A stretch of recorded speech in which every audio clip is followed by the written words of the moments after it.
Good morning, everyone. Thank you all for joining us today. I just wanted to introduce myself. I'm Kim Peters. I am the Alumni Director for the Division of Physical Sciences, and I'm thrilled to have amazing alumni, actually both are alumni here with us today.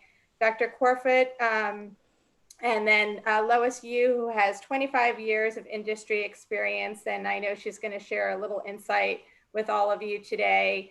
And I know that Dr. Quarfoot has sort of prepared a couple of questions for Lois, and I'm going to let him take it away, but I just wanted to kind of introduce both of them. And Lois is also the Dean's Leadership Council chair member, so she's very vested in you and the university. So Dr. Quarfoot, take it away. Hey there, everyone. So I wanted to introduce myself, give a little more detail on what I do here at the university. So I'm an assistant teaching professor in the Department of Math.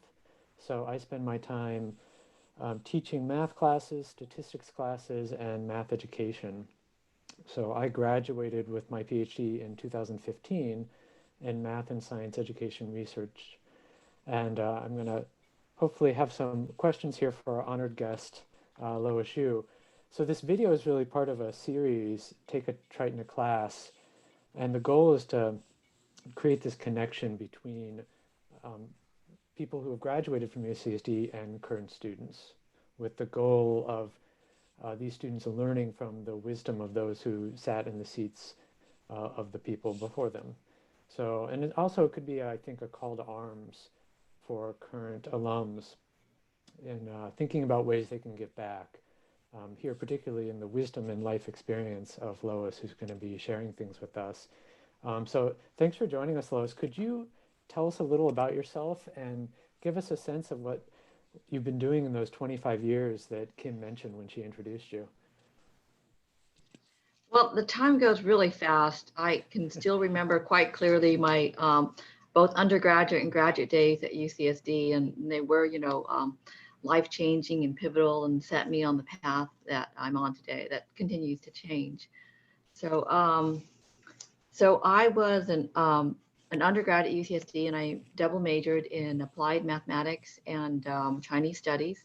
At that time, there was no division of physical sciences.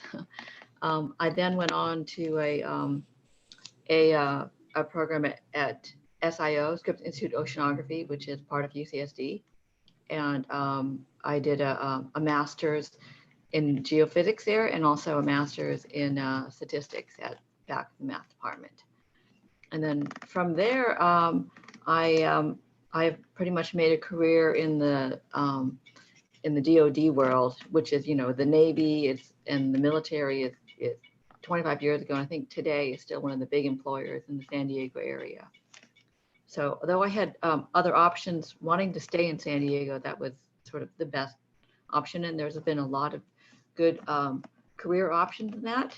And, I worked for small companies and big companies in the defense area. And right now I'm working on a big project, which I'm sure you all know about, because half the people on the planet use it, GPS, which is the American version of the navigation, position, and timing. And I support the system engineering and help write the reliability requirements for that we use every day and on our phones and our bank statements, and the internet's all timestamped using GPS.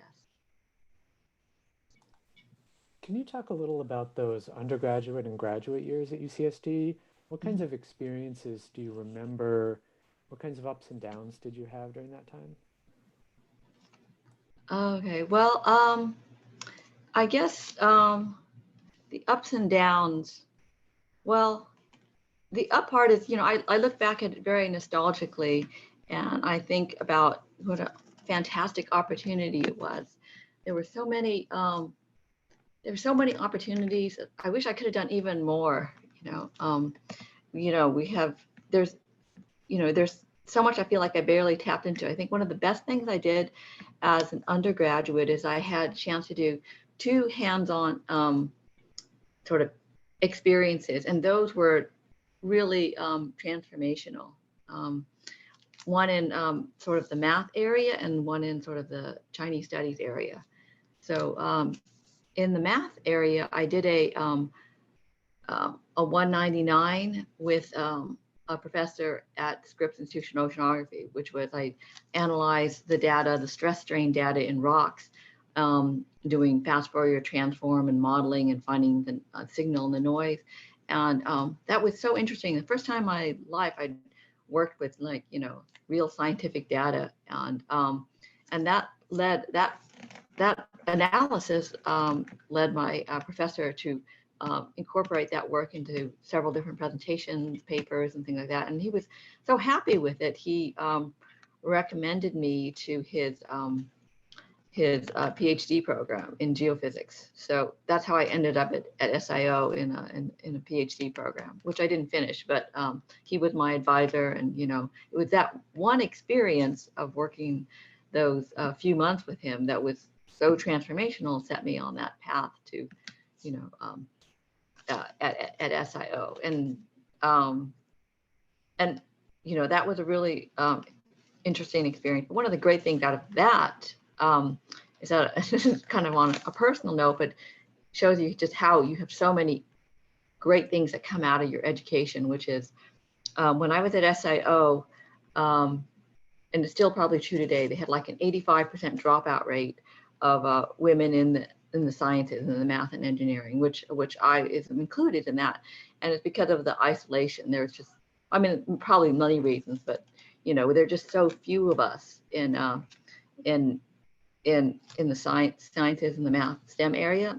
So we formed a book group so we could read, so we could group together, because they're just onesie twosies in each group, and this way we could collect them all over SIO, and we could come together and read initially just books by female authors and non-scientific journals, just rich literature out there. And so we started doing that in 1994, and we're still meeting today.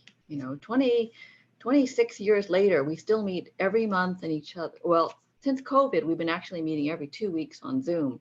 But for the last 26 years, we've been meeting in each other's homes. We have like a potluck, we read a book, and these are all women who have been, my friends. Is the friendship that have formed through all these years, through ups and downs and graduation and marriages and moves across country, across international borders. And we stayed in touch despite all this, major life events. And it's really enriched my life. And, we've all taken different paths, and some of them are still SIO and professors and things like that. But that's just, one of the many great things that have come my time at UCSD. Now, as you were talking about that, I was noticing this profound connection you have to being a woman in STEM. And I was reading up on you before this, and I saw this wonderful quote that described you as a champion for young women considering a career in STEM. And you had this statement where you said, when you're different, you have to continually prove yourself. I was curious if you could speak a little more to your experiences as a woman in STEM, because one of the things I've noticed since I came to UCSD is just how many young women I have in my classes. It's really remarkable, and I was hoping you could share some of your experiences around that topic. Well, as Kim introduced, I've been working a long time, and the thing that shocks me is that from graduate school to present day to right now is how little the numbers have changed. That in 25 years they have improved in terms of a greater representation of women and minorities in STEM, but not that much. So I remember a pivotal experience is when my first job out of UCSD, I worked for sort of a small boutique defense contractor, and I designed mathematical algorithms for a military simulation. And I was the only mathematician on the staff, and the only woman basically on the technical staff.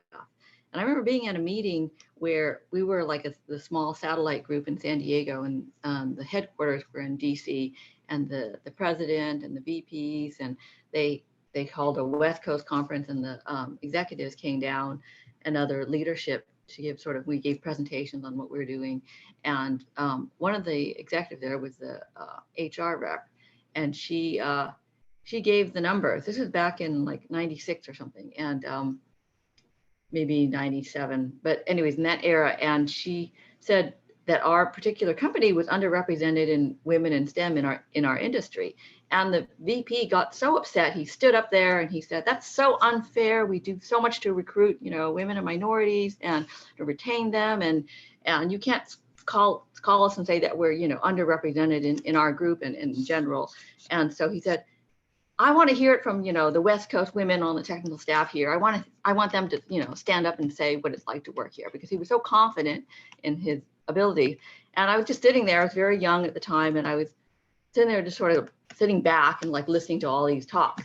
And then all of a sudden it hit me. It's like, oh, the women in the West Coast office have to stand up and talk. That's me, that's the whole group, right? So I had to stand up, and I was not used to public speaking or anything, and on the spot I had to just say, "Oh, I like it here. Everyone's nice to me, and everything's fine," And I sat down, and I didn't say anything about women in STEM, right? But there was like this silence, and the VP said, "So are you the only one?" And I said, "Uh-huh." And that was it. That just sort of, that loud and clear made a statement of the real problem, that they're just, we just didn't have the representation. And it's a real loss because this is the diversity statement today. It's not about a quota. It's about the spanning the solution space. When you have people with different perspectives, with different life experiences, who fundamentally think differently, they can bring different solutions to bear. They just think about the problem in a different way, even though we may all be equally trained, and we know how to do the math, and we understand the basic principles behind things. We just approach a problem differently. And when you bring that to work, I'm not just a man in high heels or something at work. I'm a woman, and I have different life experiences, and I think about things differently. And I think we end up with a better solution in the long run because we include more people of different backgrounds. So I really champion. I don't know, I've been doing the work for a long time, and there isn't any reason why, there can't be any more women in here. There's not like women aren't stupid or something. It's just, they're just reluctant to enter the field like I was. And part of it is because there are just so few of us, and we need more community. Yeah, I'm so glad you say that. I think for some people, seeing someone like you can be really inspirational. I think for others, sometimes just hearing about data can be helpful. So in the educational research world, we will often track how well students do around the world, split across various variables, gender being one of them. And one of the narratives you hear in math is that boys are better at math than girls. This is like a common narrative. But if you actually just go look at the data from worldwide studies, boys and girls track identically in math ability up to about age 13 or 14. And it's very interesting that you just put that out there and you say, there's no reason for this kind of narrative to exist when the data don't support it at all. So I'm glad we have people like you who are, kind of evidence that women can go be incredibly successful. That helps parallel the data more generally, if people would just open their minds to it. So I had another question as we're thinking about different constituencies. So one reason I wanted to do this is because this quarter I'm teaching a class with a lot of freshmen. And I think freshmen can struggle a lot in terms of finding a direction at school, in terms of feeling like they fit in at a school, as they start to analyze themselves on their particular, am I a woman, am I a minority, et cetera. And I'm curious what your experience was like freshman year, if you can think back to that, and if you have any advice for people who are at the beginning of that undergraduate journey. Yeah, I do have it, because not only do I have my own personal experience, but I'm also a mother to two teenage girls, 14 and 17-year-old. And the 17-year-old has actually started college, and today is her first week college. And so I'm sort of reliving that freshman experience right now. And in my case, okay, I'm not going to mention names, but I've been dealing with tears on her side almost on a daily basis. It's so tough, the transition and all of that. And I think a lot of it is like self-belief. And for her and for me too, and possibly for other people, a real key is not so much that, she thinks is that she's unprepared, that she's, not good enough, that she's not smart enough, and and I felt this way too. But since I'm reliving it, I'm just going to share a little bit about her experience of that. She should have taken a gap year, just prep for this. And, it's too hard. She doesn't understand anything. They expect you to know so much. And, how do you do this? And she spent the first 3 days crying every single day. It's like, I was shocked because, like, you're in college now, you're not 2 years old, right?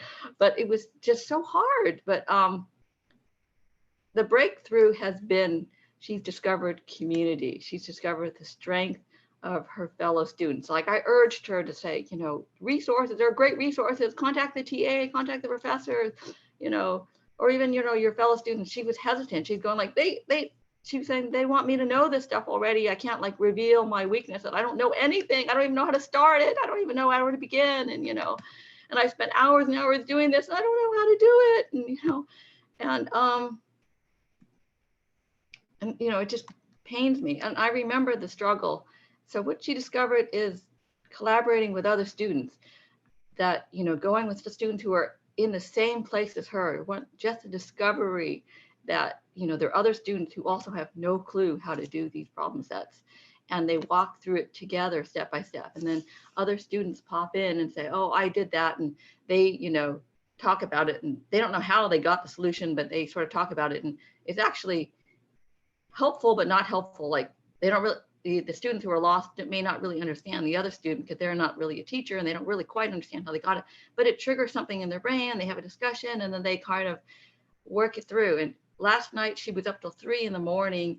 doing a problem set for literally 8 hours. She was jumping from group to group. This is all virtual now. So she was just working with others, desperate students trying to get their problem sets done, and they all worked together. And she didn't finish it, but she made significant way. But the big difference is she made it through without tears. She wasn't feeling alone. She wasn't feeling that she, couldn't get through it, and she was lost, and she was the only one, and she was too stupid to be in school, and she's not ready for this. She never should have done this. She should go to art school instead, and wanting to drop out, and she went through all that in the first few days. But once she found the community, they found others that are like her, and they worked through it together. It's changed everything.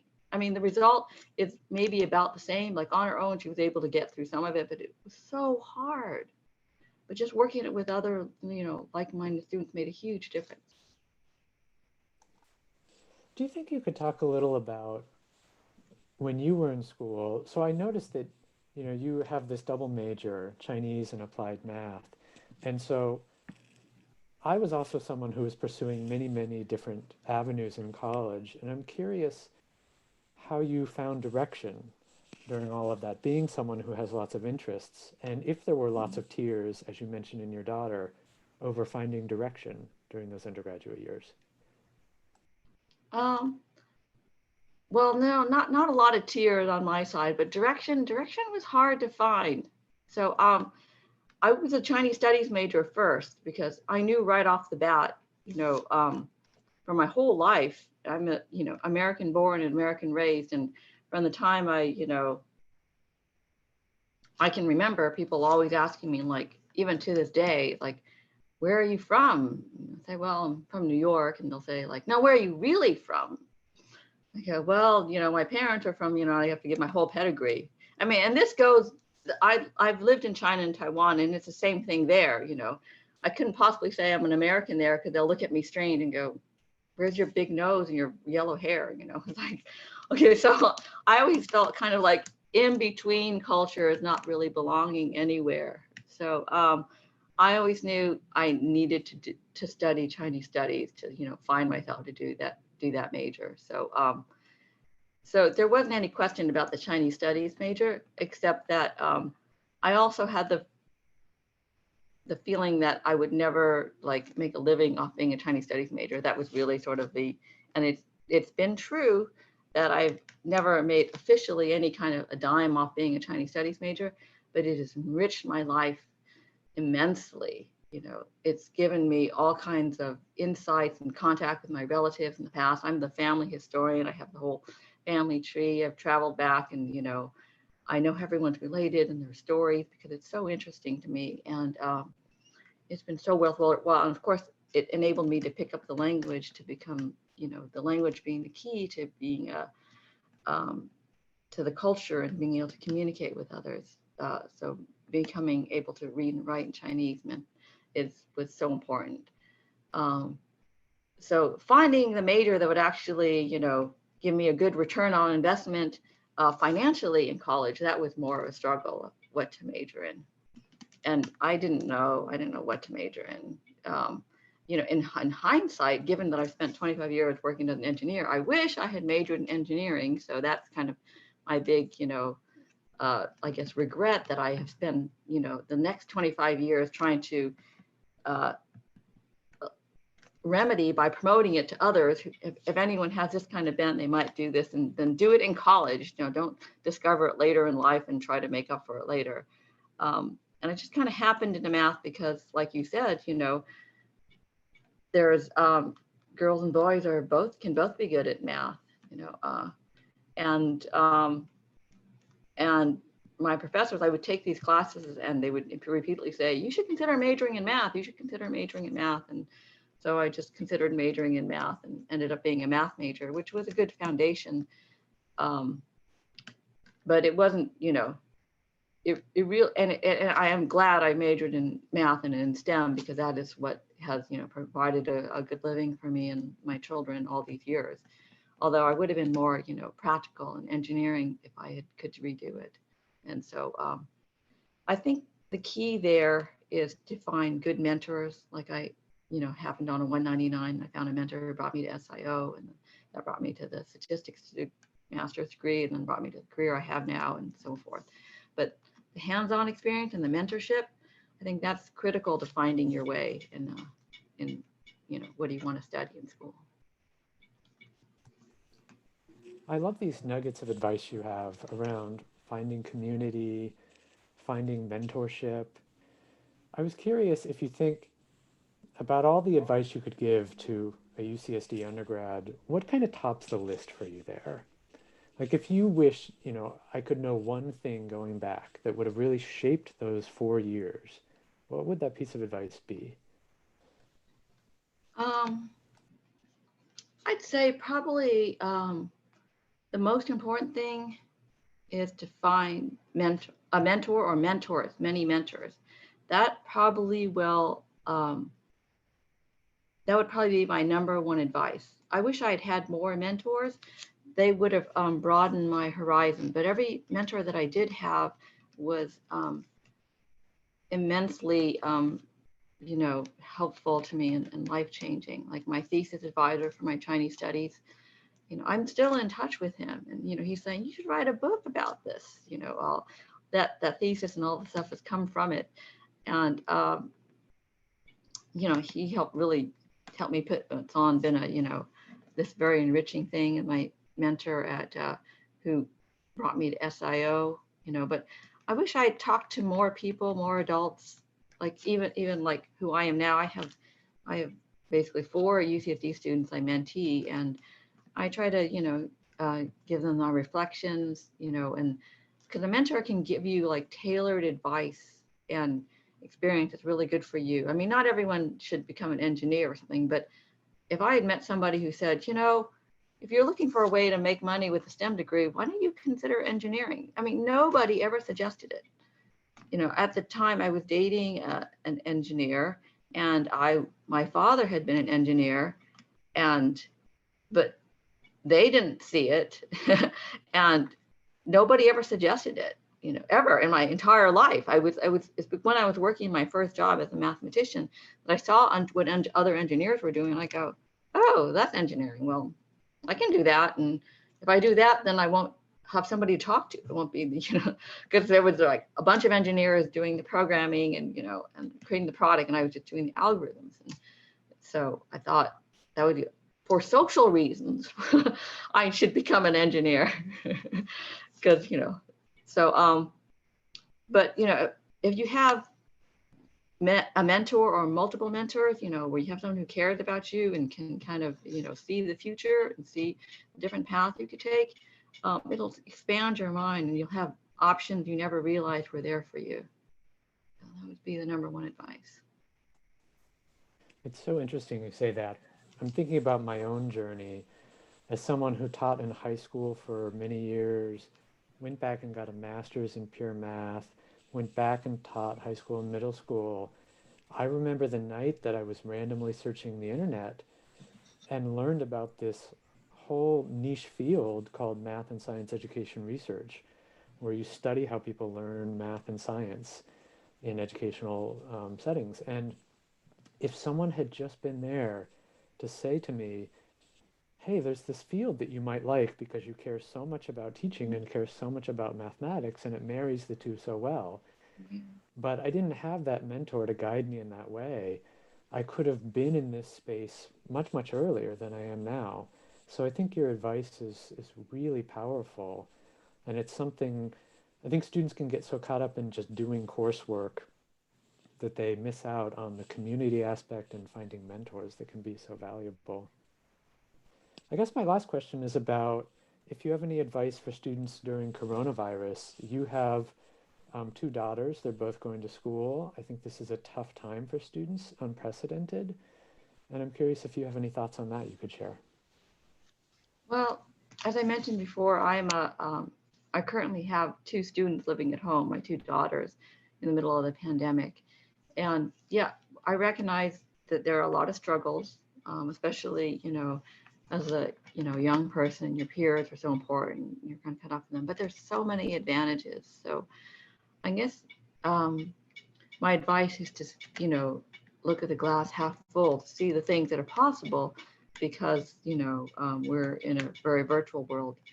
That you can actually have much more contacts. Like my one daughter who's just started college now, she keeps bemoaning the fact that she's not there in person and she feels so alone. But this way she has like greater access to the greater, the whole school sort of all at once. There's all these discourses and discussion groups, and you can jump from one to one and immediately just kind of pop in. Whereas in real person, she's a very, she's an introvert, a very shy, quiet person, and she would not normally, go into different groups and barge right in and stuff. But being on a virtual world makes it easy to do that. These kind of are open, and you can just pop in and pop out and lurk, and there's no, it's not like personally, the spotlight isn't on you. You won't feel embarrassed. You might not do that in person, walk into a bunch of room with people you don't know, and then feel comfortable going in and out. You probably wouldn't even go in because I don't know any of them, but you might do that in a virtual world, and you could just sort of find out more what's going on in a very easy way, and find your people that way, or find your multiple groups of your people that way. And yeah, so I think that's, for example, just one advantage, and also the opportunity for more self-learning. I think you really learn things because you teach them to yourself. As much as I think what you're doing is so important, the university and you, Dr. Quarfoot, we're really guides that their learning really takes place between your ears, what you hear on the outside and what you absorb, and they have to do a lot of it. And so you really have a lot more opportunity to sort of choose your input. Like my younger daughter in high school, she went from 7 hours of school to like 3 hours of school, like Zoom school. And so it's a lot more, projects or working with others, or, having to study on her own. And it's a big challenge, but sometimes it's a big opportunity. She has opportunity to, really go deeper and learn more, because it's a lot more self-directed now than ever before. It's not less 7 hours of, structured work. She just has 3 hours of structured work a day. Well, I want to thank you for all those wonderful thoughts. You've been such an incredible guest, and I hope that this first video in this series will really um, inspire a lot of the future speakers to give the kind of advice you're doing. So thank you for that. Well, thank Absolutely. you so much for having me. It's been fun, and Kim, do you have any questions or final I thoughts? was just going to say before we close, because you're actually both alums, I kind of have my own question of sort of for you, Dr. Quarfoot, and you may, know or not, when was sort of that light bulb that went off when you were studying that you were like, no, no, no, I think I want to continue down the academia route versus go into the industry route? Because that's something that comes up I think more frequently now with our students of just sort of that decision of model of which one do I pursue. So I'm curious, like from both of you, kind of where that light bulb, Lois, you certainly obviously shared that, but I'm curious, Dr. Corfoot. That's an interesting question, and it's not, I wish it were so light bulby that it was this dichotomous kind of turning on. It was messy. My direction was messy. I entered undergrad majoring in electrical engineering and math and music education. Hmm. And during my 4 years of undergrad, those things came and went, and so did violin performance, economics, computer science, and medicine. And if we're looking for the closest thing to a light bulb moment, it was when I had taken the MCAT for medical school. I had gone on interviews, I had been accepted, and I had to sign my name on a piece of paper that said, I commit to this medical school for the next 4 years. And I couldn't do it. I couldn't sign it. It was the moment where you face the core of your soul and it's screaming at you and you finally hear it.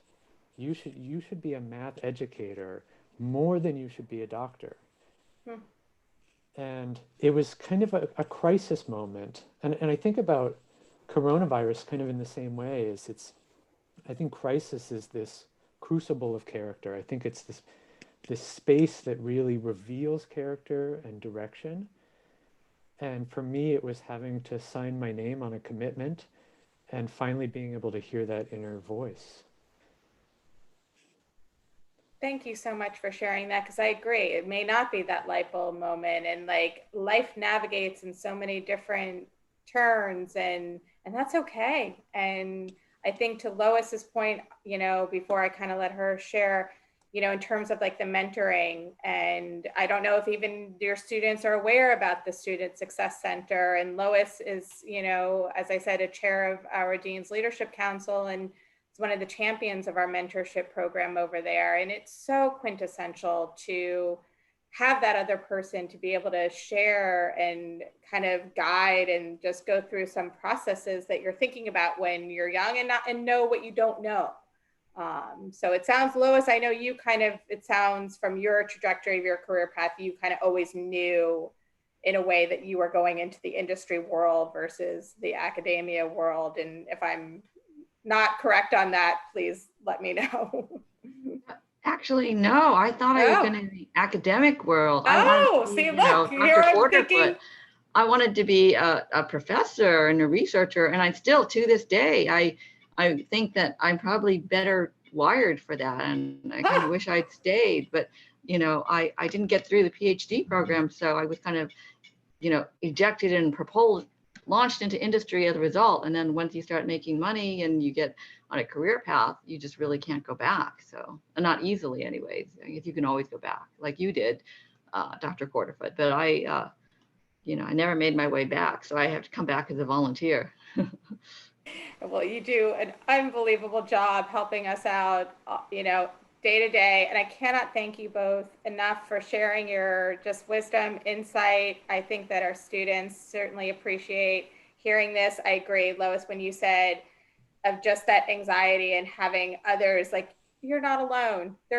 You think you're alone, but when you start to just talk to one another person, you realize you're all in it together. kind of like the coronavirus, we're all in it together. And that's what we're here for. So I thank you both for your time, your generosity of sharing that with us. And that, I think, unless there's any other questions that you have, Dr. Quarfoot, I think that will kind of end it here. And thank you, and have a wonderful rest of your day. Okay. Have a Bye. great Thank you weekend. all for Take care. sharing. Okay, so now.